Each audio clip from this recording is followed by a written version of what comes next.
14 ఫీట్ల రోడ్ అండి ఇది. మనకు వచ్చేసి 3 ఎకరాల సైట్ వచ్చింది ఇది. ఈ సైడ్ ఎకరము, ఇది 2 ఎకరాలు. ఇటు రోడ్ యువతల సైడ్, అవతల సైడు.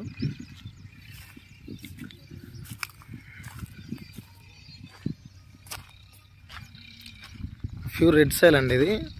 పత్తి చేను వేసి ఉన్నది ఇది.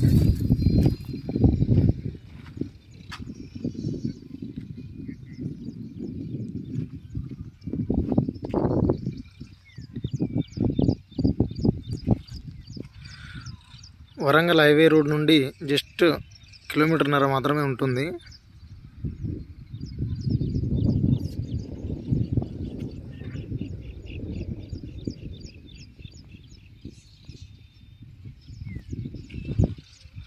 రైతు దగ్గర ఉందండి.